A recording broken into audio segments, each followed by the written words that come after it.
is going on, everybody? My name is Tony 2.0 and I'm back today with more information about the newest champion to League of Legends, Azir, the Emperor of the Sands.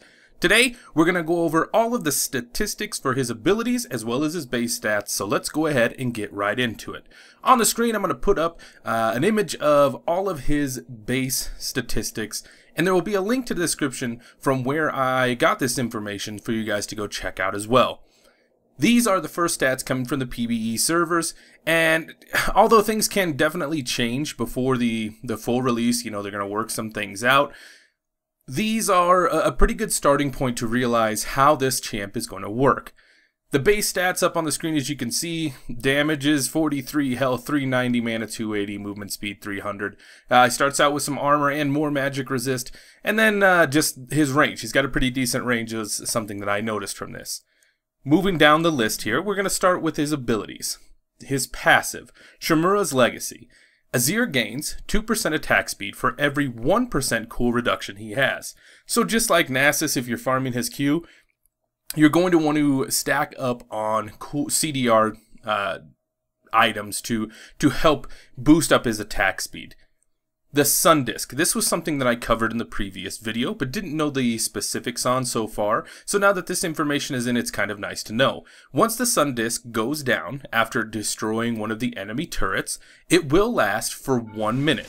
This ability is something that I'm really interested to see how well it can play in the middle of team fights and being able to dive turrets. And then there is a 3-minute cooldown on the Sun Disk.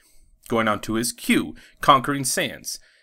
This little breakdown here is just so you guys can see how it scales with his AP. It's going to be plus 0.6 right now. Magic damage. It also, the slow you can see is 20% for 1 second. Mana cost is straight across the board right now. 800 range on his Q. This is going to be ridiculous. So much poke. And then a scaling from 10 to 6 on his cooldown as you level up. Going into his W. Right now, as it stands, the soldiers all last for 9 seconds no matter what level you're at. And then you can see that there is a very wide span of damage dealt as you level. And that all scales off your AP, which is plus 0.7. The mana cost is level right now across the board. I would expect for that to change. His range, a lot shorter than his Q, but still pretty nice for a mid lane mage, 450. And then the cooldown is 1.5 seconds all the way across. His E. Azir dashes to one of his sand soldiers, damaging enemies, and hits for between 60 and 180 plus 0.4 AP. This, to me, when I first saw it, I was like, man, that seems like it's going to be pretty weak, but the base damage off of that plus stacking AP is going to be ridiculous. The thing that makes this so I don't believe he's going to be incredibly overpowered, and he may not even be that good to be running around with Yasuo, is the knockup only lasts for half a second. It's not going to scale as of right now, which is probably a good thing. The other thing that I was wondering on the first video about this was how much his shield, which will proc if you hit someone, is going to absorb. And this is a pretty hefty amount, between 60 and 220 base, plus 15% of your total of bonus health. So this could end up being huge. And then the range on it is 1100. That dash knockup, the initiate into his ultimate, into planning his Q, getting away, is huge. Plus the cooldown reduction that's based, you guys can see it on the screen there. I'm really excited to play this damn champion. Going on to his last ability, his ultimate, Emperor's Divide. This was something I was also curious about, to see how well it was going to scale with his AP, and we finally have the answer.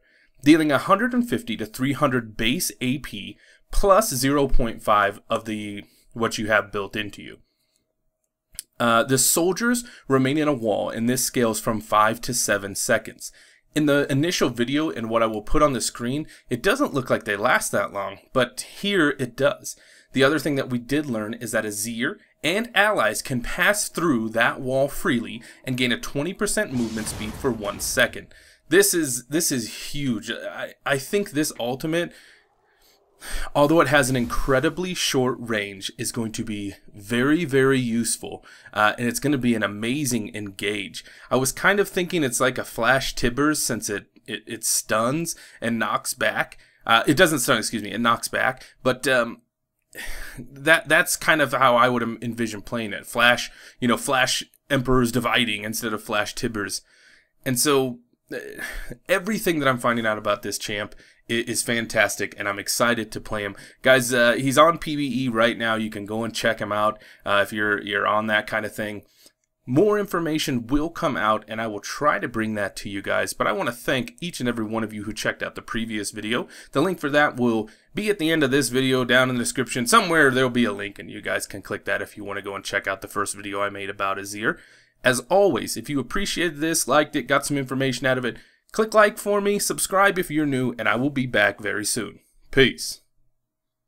Poke, and Azir is going to be, like I said, he's a mage, so it's going to be the range and probably his primary, what looks like his primary ability. Moving on down the list to Arise! Azir summons